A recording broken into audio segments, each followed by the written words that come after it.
Well, good morning, everyone, and welcome to the 21st Annual International Women's Day Breakfast presented by lead sponsor Kim Mullen. I'm Andrea Dunn from FM 96. And I'm Megan Walker from the London Abused Women's Centre. And thank you all for joining us. We're really excited to be here with you. I am. I'm very excited. This is the most dressed up I've been in a year. You look fab. Yes, totally thank you. fab.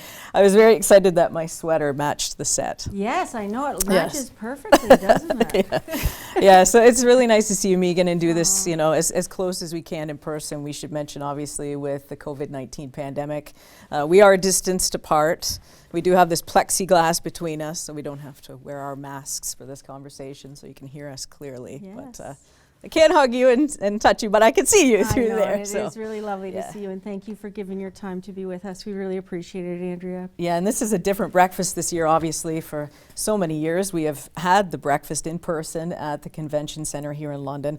So sadly, we're not there this year. But at the same time, it's also great because when we do this virtually, we can welcome people from all across Canada, even the world, to the breakfast this year. It's crazy. We've got people here joining us from England and Sweden, Austria, France, Spain, Ukraine. It's amazing. We're just, the US, of course. It's pretty exciting. And we also want to give a big welcome to Londoners. We have sold just short of 700 tickets today, and thank you so much for your support of the London Abused Women's Centre. And I know that the people that are watching so far are already making use of the live chat, which is fun, interacting with each other and posting some questions. So you go slido.com. You can see in the bottom of your screen there the number to punch in to take part in the live chat. And I'm not holding this up to take pictures of us. I'm holding it up because you can do it right on your cell phones. Right, exactly, yeah. And then you'll see on the side of the screen there as well, we have a thermometer because it is a fundraiser today. We have to keep that in mind that, yeah, we have a goal to reach with today's breakfast. So we're hoping to raise $50,000 today, which will go directly into frontline service. We are in a period of growth right now at the London Abused Women's Centre and hope to be expanding our office to include additional office space and hiring 2 new advocate counselors. So we're really excited by that. The demand for service is so high that we really need to take this opportunity, and we really appreciate everything that you do for us, and any amount is valued, so thank you. Right, and just before we begin today's program, we're just going to take a moment here, and Fabienne Haller will acknowledge the Indigenous land we are on. Sekoli, bonjour, and good morning. We are gathered today on the traditional lands of the Anishinaabeg, the Haudenosaunee, and the Lenni Lenape peoples on the land subject to the Dish with One Spoon Wampum and other treaties. The local First Nation communities of our area include the Chippewas of the Thames First Nation, the Oneida Nation of the Thames, and the Munsee Delaware Nation. We respect the long-standing relationships that Indigenous nations have to this land, as they are the original caretakers. The London Abused Women's Centre acknowledges the historical and ongoing injustices that Indigenous people endure in Canada, and we accept responsibility to contribute toward revealing and correcting miseducation, as well as renewing respectful relationships with Indigenous communities. Miigwech, Yako, Anishik. Thank you so much, Fabienne. Well, once again, I'm Andrea Dunn from FM 96 right here in London. And I'm Megan Walker from the London Abused Women's Centre. So earlier this year, Megan, you announced that you will be retiring from the agency this summer after 24 incredible years with the London Abused Women's Centre. Yes. Talk about how it started and how far you've come in terms of growth. Well, I have always had the incredible benefit of working with incredible women at the London Abused Women's Centre. Our team has historically been just incredible. And while we have a hierarchy really in our, we have a board of directors, an executive director, and a program manager, we really practice equality here. And so everybody's voice is equal and everybody has a job to do, and no job is better or worse than the other. And so because of that, we've been able to come from an agency that once served about 100 women to an agency that last year served women and girls. I think in the pre-show here, we saw that slide saying that's a staggering number. Yeah, it's right? just incredible, and our demand for service continues to climb. And fundamentally, our policy is that all women and girls have a right to immediate access to service. It's a basic human right that women can live safe and free from violence and abuse. And so we make that possible. No woman is ever turned away, and we have an urgent support service in place now, so women can call or just drop in. All of these things have contributed to the growth of this agency, and you know, it's the staff team, which is phenomenal. It's our community that is phenomenal. The community of London is the most generous community in Canada. It's phenomenal how much the community supports us. In fact, last year when we lost our trafficking funding, it was the community of London that funded us for 10 full months. It's really remarkable. Yeah, it's very and then we have a incredible. board of directors and great volunteers. So we have all, you know, really the recipe for success. And I'm just so pleased, and I've always been thrilled to work here. I think it's a really magical place.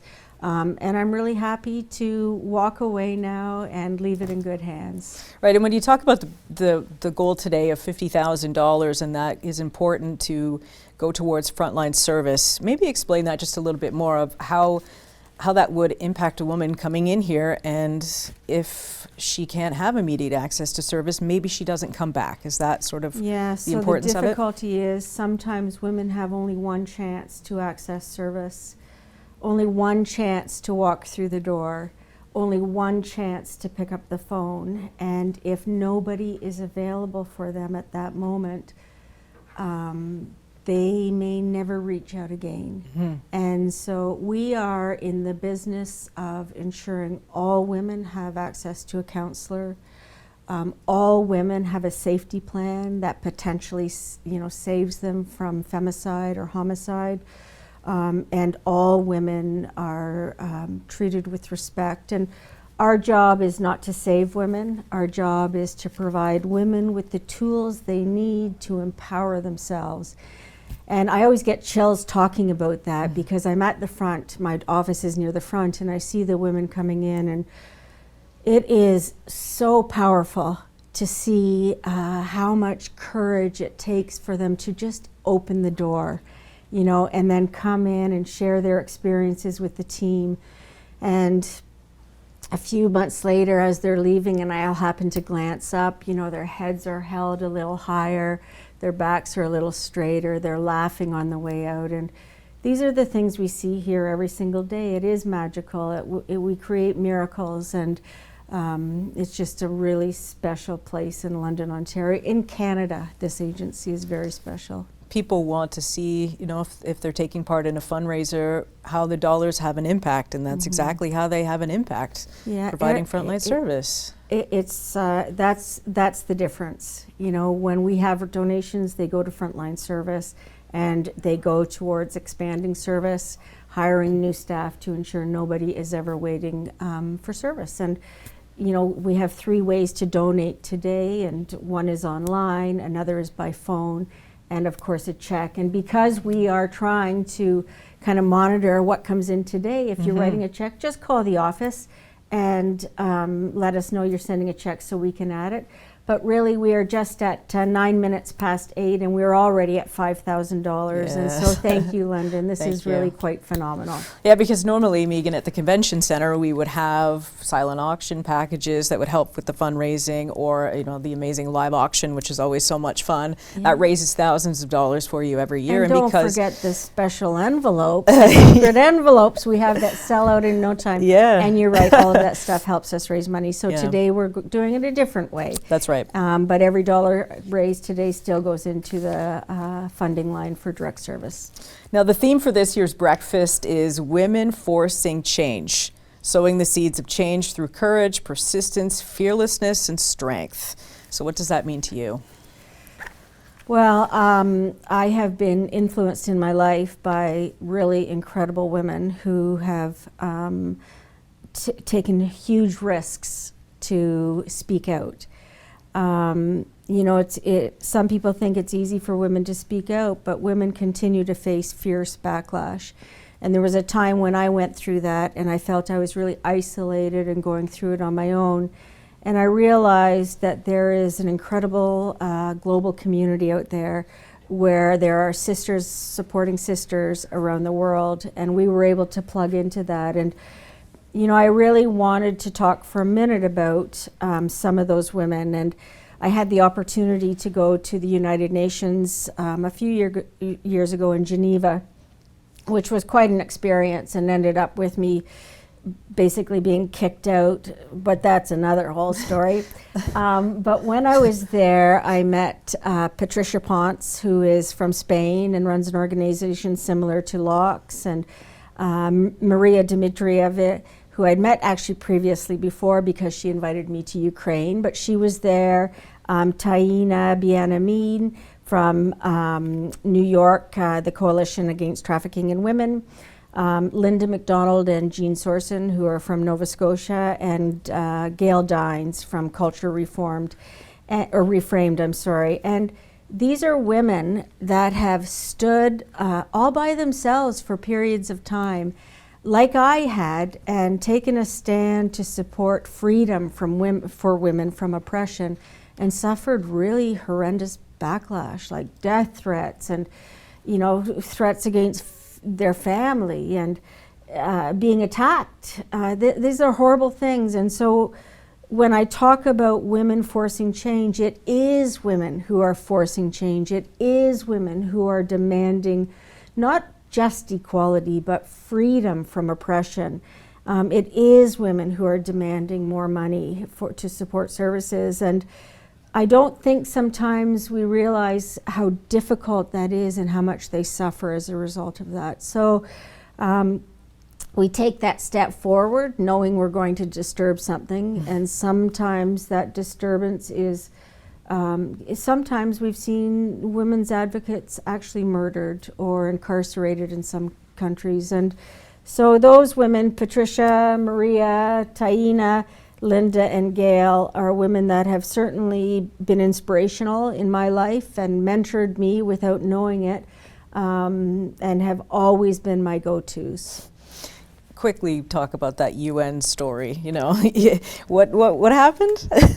Patricia and I are strong advocates in favor of the equality model of prostitution, which decriminalizes women in prostitution while criminalizing sex purchasers. And some members at the UN weren't supportive of that, and they didn't like us being assertive, and so we were kicked out of the first day's conference, and then we had to you know, plan how would we deal with that, and we planned a protest with, you know, the big black tape across our mouths showing silence. Anyway, we had a great protest, and lots of people joined us, and protests are always great. And then the next day we went into the UN and we received to the General Assembly for the actual meeting, and received emails indicating that our passes had been rescinded and we were to be immediately escorted out of the building. It was unbelievable. They called us disruptors, as if we were like those same kinds of disruptors that you see in the Donald Trump protests and things. So it was, well, I look back on it, laugh, and think that was so amazing. I don't think anybody's ever been kicked out of anything to do with the UN. So it's it was a good story to tell, and it was fun. It was awful at the time, but it's lots of fun now. I mean, I can say, aha, yeah, the UN, I've been there in Geneva, and I got kicked out twice. So that was good. But anyway, that's part of the backlash, isn't Yes, it? You know, they don't like what we're saying, and they want us to speak up, and yet they're silencing us. Right. We'll speak more with Megan Walker here as we continue this year's International Women's Day virtual breakfast, which is presented by Kim Mullen. Here's a few words from Kim. Thank you. I'm honored to be with you today. Firstly, I want to acknowledge the courage and resilience of the women who walk through the doors at London Abused Women's Centre, or LOCK, for service. We are inspired by your courage. And thank you so much to the staff at LOCK who are providing essential services to women. A special thank you to Megan for your leadership, advocacy, and passion at LOCK. I'm sure you'll continue to inspire as you transition into retirement. I'm grateful to know that we have such wonderful women reaching into a vulnerable community and providing resources and counseling. But more than that, you provide hope. The London Abused Women's Centre has spent 38 years providing an invaluable service to our community and to our sisters, mothers, daughters, neighbours, and friends who have been abused by their partners. The team at LOC provides support, guidance, and friendship to women and girls over the age of 12 who are victims of domestic violence and has grown to service victims of trafficking and exploitation. Thanks to community support, women and girls are able to receive immediate access to counseling, advocacy, and support.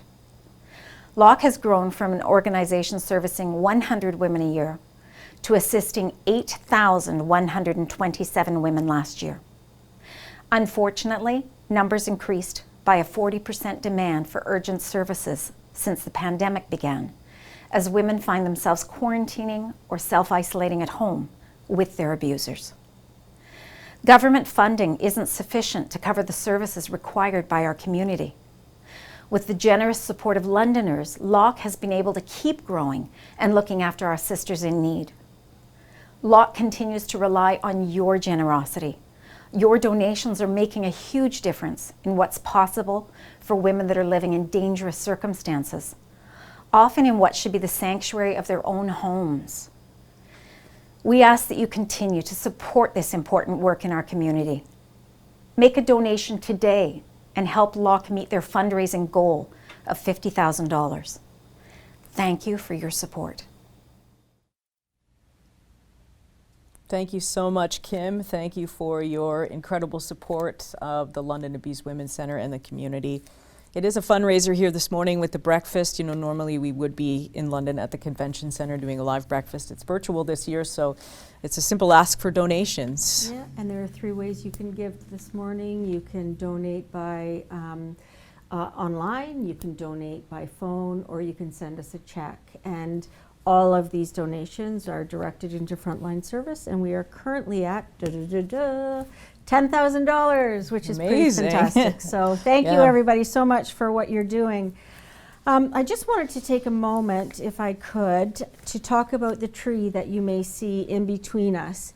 This is the Tree of Hope, and on this tree are honored women whose lives were taken through murder, other women who are survivors after a very difficult time with an abuser. And it's very moving to us to have this in our office and have it present at our events. Some of these women, you know, just had their whole lives ahead of them, and these young girls who had no choice but to be forced into the sex trade where they were murdered. And it's very, for me all the time, very heartwarming to see this, and it makes me realize how lucky I am and how much more work we still have to do. And that tree was made for us by Abby Heslop. Her husband is retired now, but was a former police officer who's very involved in the agency. And I also just wanted to take a moment to thank our incredible staff team. All of them are working the phones today and in other capacities, and of course Fabienne Haller, who is the coordinator and responsible for this entire campaign. I really want to give a big shout out to, because she is absolutely incredible. So thank you all so much. You know, we touched a bit on women forcing change. In the 24 years of your experience here at the London Abused Women's Centre, you know, you did touch on how much courage it takes to walk through the door. Can you speak of how that continues to inspire you? I'm inspired by every single woman I meet. Every woman has an experience to share, and I just am inspired by everyone. And I think of Carolyn Pugh Roberts, for instance, who is a survivor of horrific trafficking, who's gone on now to do peer-to-peer support in the community. I think of Glendine Grant, who is a mother of who was a mother of Jesse Grant. She's been missing since 2006 when she was trafficked from Alberta to Las Vegas. Glendine continues to search for her daughter. And I think of every woman who walks through our doors and how much strength and courage that takes. You know, to be filled with shame and to be filled with fear because your partner continues to threaten you or violate you or torture you. That takes it takes so much of you as an individual, so much energy to come in. And women often report afterwards that they're just exhausted when they go home, and we say, of course you are. This is really difficult. It's very difficult for you to work up the energy to come in, and those women are incredible. And sometimes they come with their children, and they have no place to go. I honestly can say that this job is hard for sure.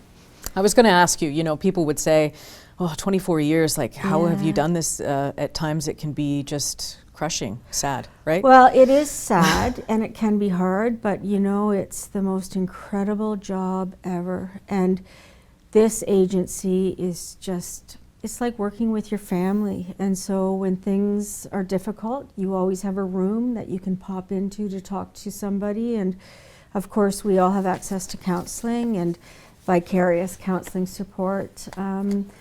But it is really for me a gift to be able to work here and just an absolute pleasure to be able to meet women where they're at and try to help them on their course of their journey. I mean, that's one of the things I admire most about you, Megan, is that you are a fearless leader. Oh. You just, in this, I think, 17 years that I've known you, I don't think I've ever heard you say, no, I can't. I can't do it. It's too much, or it's too hard. I don't think I've ever witnessed you saying things like that. Many women, I come from a place of lived experience from a long, long time, forever ago. But I still remember that. And I draw from that. And I know when I went through it as a kid, there were no services available.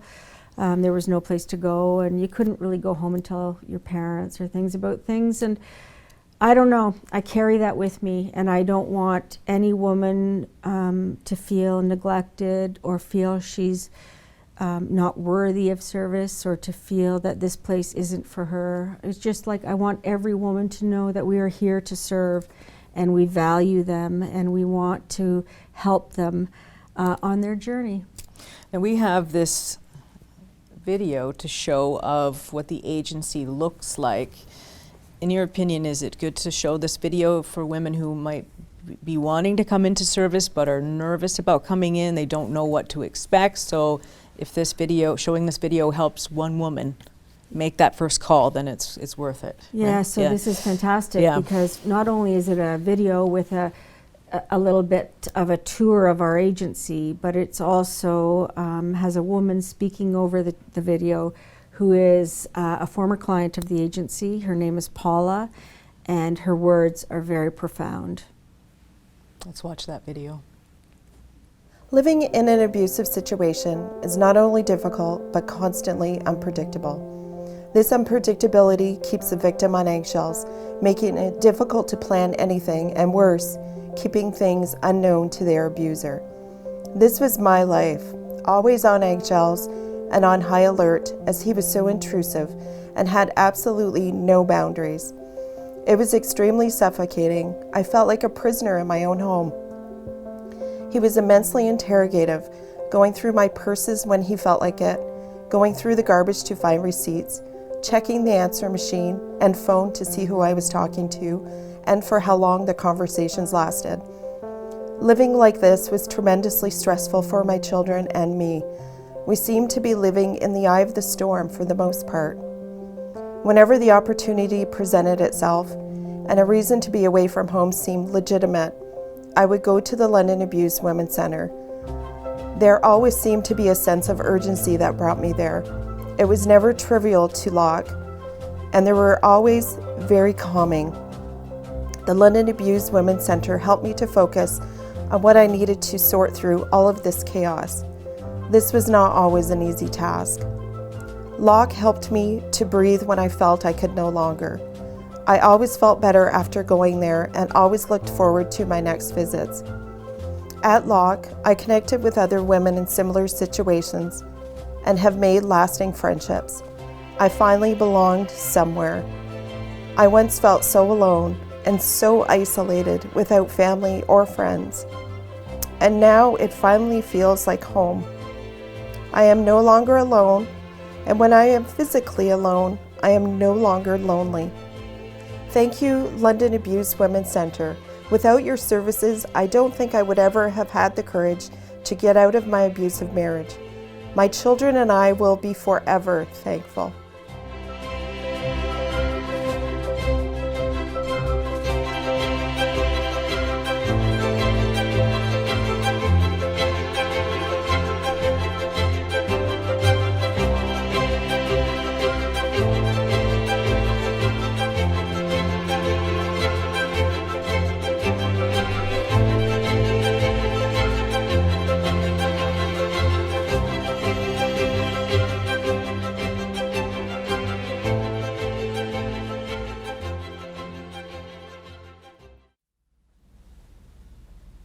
Well, thank you, Paula, for taking part in that video. There's a tour of the agency here, what the London Abused Women's Centre looks like on the inside. Yeah, and it's nice for women to know what they're walking into, so that was great. And Paula's description was really, I think, moving and powerful, and I really appreciate her doing that. We are doing well with fundraising here today. We do have a big goal of $50,000, but we are getting there, so we're at just over $20,000 at the moment. It's fantastic. Thank you, it's everyone really great. watching, and to thank donate. you all so much. And you can continue to donate throughout, either online, by phone, or sending a check in the mail. And because we're trying to keep tally today of how successful we are, we're wondering if you do send a check, if you could just call and let us know it's on the way, and then we can add it to our total. Just another reminder that we're getting so many wonderful comments through the breaks that are being read to us, and we really appreciate positive comments. Yeah. I do. And so if you're able to continue to ask questions or make comments or whatever you like, you can do so through slido.com, and the number is 12204. Yep. And I also just want to give another shout out to Kim Mullen, because Kim has been so instrumental in our breakfast at last year and this year, and in always being available to us to answer questions and do referrals, and also, of course, as our presenter today. She's the presenting partner, and we really appreciate you, Kim, so thank you so much. And as well, Shoppers Drug Mart. Oh, I want to deserves talk a very about big Shoppers. mention. Yes. Yeah. So last fall, Shoppers Drug Mart did the Growing Women's Health campaign once again in honor of our agency, and their proceeds of that came to us. And I'd like to first of all thank all the staff and the customers, the pharmacy owners, everybody who participated, and let you know that the grand total of the Growing Women's Health campaign last year was, that was the drum, 40,000, excuse me, I'm overcome, $40,194, Yeah. which is extraordinary. And so to all of our friends at Shoppers Drug Mart, thank you so much. We do have an official announcement about this, which will be posted online, but we just wanted to make sure everybody knew, well, we have a captured audience. Yeah, I mean, that's just donations from people at the cash. Yes. $5, $10, whatever, it all adds up. So That's what I Yeah. always say, it all adds up. So thank you, everybody. You know, we had talked earlier about women forcing change. That's the theme of this year's breakfast. You touched on other women, you know, experiencing threats from speaking out. You know, yourself personally, you've had threatening backlash. How do you persist and not be afraid to back down, Megan? Yeah. I think I was at the beginning afraid to back down. Yeah. I was really afraid. I was terrified sometimes by things that were happening, and attacks against my family. And I remember my partner called me from work one day and said he'd received a horrendous phone call about me, and that was what somebody was going to do with me. And I actually thought maybe I had to take a step back. But I always remember my grandmother. She was a real fighter. She was a suffragette, and she didn't back down. She never backed down. She rose, like all suffragettes did, and they rose and they took action and made it possible for women like me to have entered politics. So I didn't back down, and instead my voice grew stronger, and it's continued to grow. And you know, frankly, I don't care what other people say about me. I care about the women I serve, and I care about changing the systems that continue to perpetuate violence against women. And you know, if there's a whole pile of losers out there that don't like that, that's their problem. And all I wish for them is that they could find happiness like I have in my life. And one of the things is you never let go of an issue. You continue to push and push and push, and that's something that you know, people would ask you, how do you not sometimes just say, okay, oh, I don't know, I can't do it, you know? Because there's always that light at the end of the tunnel. I remember with the prostitution legislation, we pushed for that for 17 years. Yeah. We never stopped. And we never stopped because women kept coming in telling us what was happening. And we thought, this is a very serious issue, a public safety issue, an issue impacting women, our communities. And we thought, we're not going to give up. We're not going to stop. And eventually it went through. And that's who we are. We don't give up. You know, sometimes we have to park issues for a moment or two, but we never give up. We never stop trying. And one of the things that you're going to be doing once you leave the London Abused Women's Centre is continue your advocacy work. Yes, you're retiring from LOC, but you're certainly not retiring from all of the advocacy that you do, right? No, I'm not retiring from life, that's for sure. I have a really passionate interest in helping in an issue in Cameroon right now. I was brought into this issue through my sister Christiane, whose friend Florence is involved in this. And men and women also had the courage. They were being persecuted against in Cameroon because they were Anglophones. It's like a genocide happening there. It's so serious, and governments need to stand up and take notice of what's happening. And young men and women who were protesting, something we take advantage of here that we're just allowed to do, were being shot dead and killed. And some of them were arrested and beaten and tortured. And I've seen these videos and they just kill me. And so they made their way through Mexico into the United States, and all of them disclosed at the border they were seeking asylum, and they were detained in an institution by ICE where they continued to be tortured. The stories from what was happening in these detention centers are outrageous. Women were being forcefully sterilized. Men were being what they call hot dogged, where they're put in foam and wrapped very, very tightly in tape. And terrible things were happening, and I became involved, and I'm going to continue to work towards freeing Anglophone Cameroonians from the oppression they face every day. And we've had great success through Florence is an amazing woman, and she will not take no ever for an answer. She's a phenomenal woman. So I think she's going to make some big changes, and I want to be part of that with her and work collaboratively with those who are suffering. And we've got a great partner in Ottawa, Matthew Behrens, and that's what I'm going to invest my time in. I'm going to sleep maybe for a week, and then I'm going to do all that. Right. Yeah. Yeah, well, you certainly earned it. Yeah, thank you. This morning's breakfast fundraiser is going very well here. We're halfway to the goal now, Megan. I'm just seeing an amount come in just over $25,000 now. So fantastic. Yeah. That's thank you. incredible. I know you think, yes, I've bought a ticket, so there I've done my part to help fundraise, but you know, it's different when you go to the event. Yes, you've bid on silent auction items, or yes, you're taking part in the live auction, and that's how some of the money's raised. So, you know, today we just have to ask for a simple donation because we can't do a live and silent auction. Yeah, and you can donate. How many ways? Yeah. I think we've made it fairly easy to donate, either online, Yeah. call on that telephone and speak to one of our staff members, or send us a check.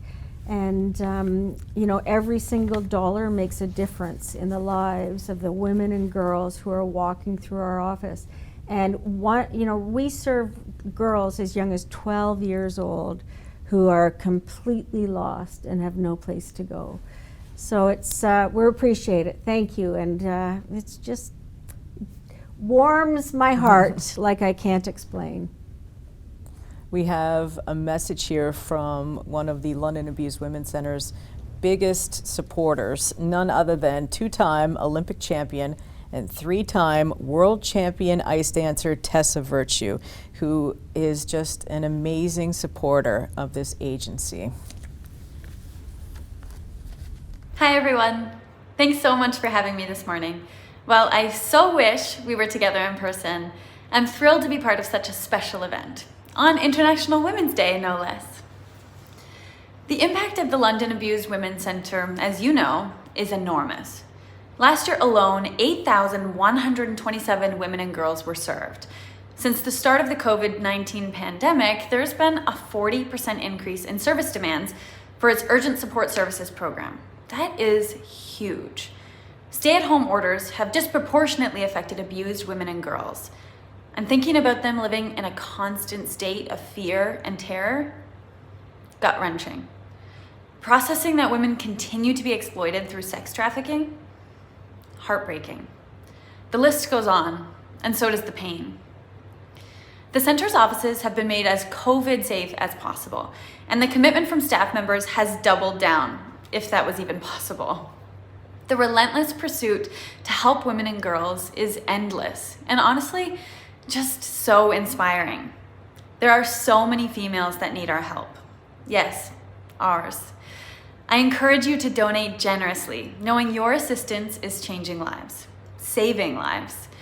Let's ensure the center can continue to provide services without a waiting list. And let's ensure these women and girls know that they're not alone, that there are people who care about them, people who support them, people who love them just as they are. Thank you to everyone in attendance today. And thank you to all of the staff members for your valiant efforts. I'm in awe. I'm so proud and honored to be part of the family. And though there is much to be done, I'm hopeful. I believe in the strength of our community. Stay safe and take good care. I'm thinking about you all. What a lovely message from Tessa Virtue. Oh, gives me goosebumps. Yeah. She's just such a fantastic woman and such an incredible role model for girls. I just adore her. She's fantastic. She has supported the London Abused Women's Centre now for many years. I can remember the first time she ever donated her dresses Yes. from competition, and you Yes. auctioned them off for money. She's donated a breakfast with Tessa. And she donated her prize from winning the Canadian Walk of Fame. Yes, she did. She did. It was Yeah. just incredible. And she's always available, always helping us. So thank Wonderful. you, Tessa. We Yeah. really appreciate you. Thank you for being part of the breakfast this morning. Now, Megan, at the beginning. Can I just say something? Sure. I just noticed those donations have just gone up to Oh. $35,000. Yeah. That is like unbelievable. Yes, Yahoo! thank Yahoo! you. Thank you so much, everyone. It's amazing. Yeah, I just saw the thermometer go up a little bit more there. So, Oh my yeah. goodness. Thank you I'm for so supporting the breakfast I today. hope that thermometer just explodes. It was so much fun. It just right up to the top with a big explosion. At the beginning of the program, Fabienne took a moment to acknowledge the Indigenous land that we're on. I know that's very important for you with Locke's commitment to reconciliation, so we'll take some time to speak about that. So we know that the land acknowledgement is done at our agency before every meeting, no matter how large or small. But it's not the only thing we do to help with reconciliation or to support reconciliation. You know, we are an agency that continues to honor the lives of Indigenous women that have gone missing, murdered, or disappeared. On our tree of hope, we have the picture of Terry Ann Dauphinez. Her mom is Sue Martin, Indigenous family, and Terry, her mother loves her so much and misses her every single day. And Sue has often helped us understand, you know, reconciliation and taught us many things because we are eager to learn. We also have on our Tree of Hope the picture of Sonia Cywink, who was murdered, and her sister, Maggie Cywink, continues to advertise her name and photograph all over Canada because her murderer has never been found, and she's anxious for that to happen. And Maggie is also somebody that we look to for guidance. And most recently, everybody will likely be aware of the Cindy Gladue case, which was a horrendous situation of a beautiful young woman. And Cindy was murdered, and her family went through a horrific time going through a number of trials. And Cindy's mom is Donna McLeod, who we worked with and honored Cindy one year. And when you consider that in this country, 1,200 missing and murdered women are out there and have disappeared, it's just unbelievable to me. This is a crisis, and too many of us are sitting around and allowing it to continue, and too many decision makers and those in positions of power are not doing enough to help. So we want to continue to do what we can to help. And we're not perfect, and we make mistakes, and we sometimes don't pronounce the names properly. But we are eager learners at this agency, and we are definitely influenced by some really incredible Indigenous individuals who take the time to get and patience with us. And Leslie and Dennis White-Eye. Leslie was a former chief, spoke at our breakfast one year, an incredible woman. Cherise Sawyer, who used to be in London, has now moved, but we continue to rely on her. Sherry Smiley, who is one of the most incredible and bravest women I know, and Dan and Mary Lou Smoke. So we are learning, and we want everybody to start learning and paying attention to this issue. We want to save the lives of, Indigenous women and girls. When you think that, in our country around trafficking and prostitution, 50% of trafficked and prostituted women are Indigenous. 50%, and yet they comprise only 4.8% of our population. So, my question continues to be, where is the outrage? What is it going to take for people to value the lives of Indigenous women and girls and respect their, where they are in their lives and where they live? And, I gave a presentation before the Finance Committee a few weeks ago, or months ago maybe now, and one of the individuals on the Finance Committee, when I raised the issue about lack of funding for Indigenous communities, said, well, look, we've given them this money and this money, went through all these levels of finances that had been given to support Indigenous peoples. And I said, how can you even go to that place of, defending that when so many don't even have clean drinking water, a basic human right? So we as an agency are going to continue to advocate on behalf of Indigenous peoples and their rights, and we are going to stay in the background as they come forward and give them a voice. And one of the things that we are really impressed by is the Red Dress Project. It was a project that was an installation in a museum at one time, developed by Jamie Black. Now we see red dresses pop up all over the place, and it's very, very powerful. That symbol is so powerful. The red dress that's empty without a woman in it, the red of the color of blood.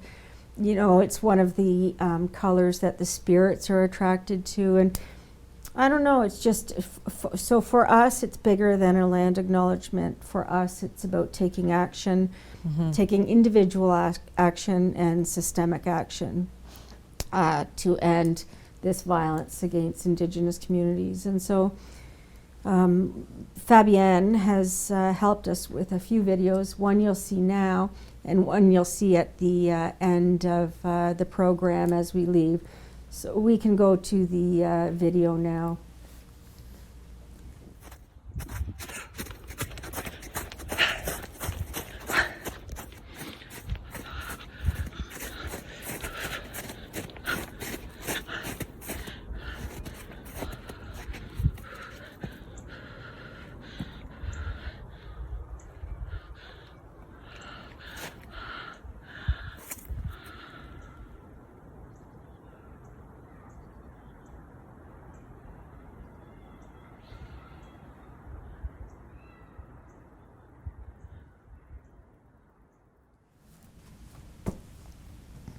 We had mentioned at the beginning of the program, Megan, that if people had questions for you, they could certainly enter them in the live chat there, slido.com, and then punch in the number and you can easily send us a question or just chat with people in the live chat, which is happening, I guess, as we're doing the breakfast here. So there is a question that had come in, Megan. What sort of counseling is offered and what services does the London Abused Women's Centre offer? That's a great question. Yeah. So we offer trauma-informed, women-centered advocacy, counseling, and support to women and girls over the age of 12. We have specialized programs for trafficking. We have specialized programs for male violence against women in intimate relationships or partnerships. And we continue to yearly do a Shine the Light on Women Abuse campaign, which is our largest public awareness campaign, where we ask the City of London during the month of November to go purple for us. And purple is, of course, the symbol for violence against women. And this city has responded remarkably. And I remember last year standing at the top of where I live and looking out and seeing all of the purple. And I sort of scanned and took the video and sent it to Fabienne and Jen. And they were just like, that's so powerful. And it is. Yeah. It's so incredible. And so we also are advocates for systemic change. We know that there are huge barriers to women's safety right now through the family courts. The criminal courts completely dismiss male violence against women by oftentimes withdrawing the charges in return for, a peace bond, so that the offender who's been charged with horrific acts of assault against the woman can walk around and say, well, look, she was a liar, I wasn't convicted. It's just a terrible, terrible place for women through the courts. So we're trying to shift that.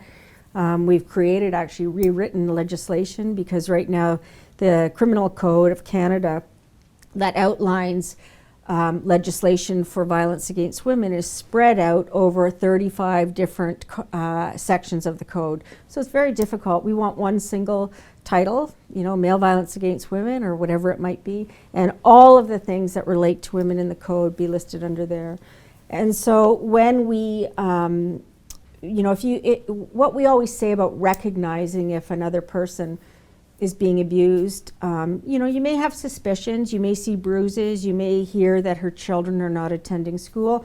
Children sometimes don't want to attend to school because they feel they have to be at home to protect their mom. Sometimes we'll hear that, the woman is missing lots of days of work and things like that. And in those situations, we would ask that you be very clear and just ask the question, Andrea, I'm really worried about you. I know you haven't been to work lately. It's not like you. Is everything okay at home?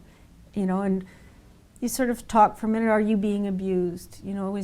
Are these tactics being used against you? And if the woman responds positively to that, we would suggest that the support person or the person asking the questions help that woman seek service. So we can all take action as a community.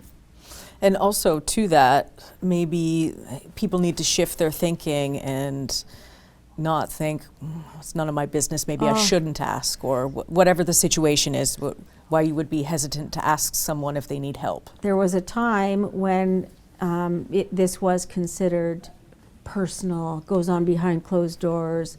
We don't have a right to know what's going on. And that has shifted significantly, fortunately, because by getting involved in the lives of these women, we can save their lives and we can save their children's lives. And so it's absolutely imperative that if you suspect somebody is being abused, you absolutely reach out and ask. There's a question for you, Andrea. I noticed that someone is asking how long I've been involved with the London Abused Women's Centre, and I think about 17 years. I went through your volunteer program. I had the training here, and ever since I've just been supportive of the breakfast, Shine the Light on Women Abuse campaign, and anything that you've done. I've tried to support it through my radio program. Yeah, we Yeah. really appreciate it. I remember you were so young. Well, you're still so young. No, you are still so young, but you were Younger. really young, weren't you, Yeah. when you came through our doors? 25. Yeah. Yeah, 25. And I remember always walking down the street one day when we were at our other location and ran into you going the opposite way, and we sort of stopped to chat, and you said, "Oh, I'm just picking up a few things at Novak's," I think it was. I'm I loved that story. off on my way to Nicaragua, wasn't it? To do Yes. some volunteer work. Yep. Yeah, you've really traveled all over the place.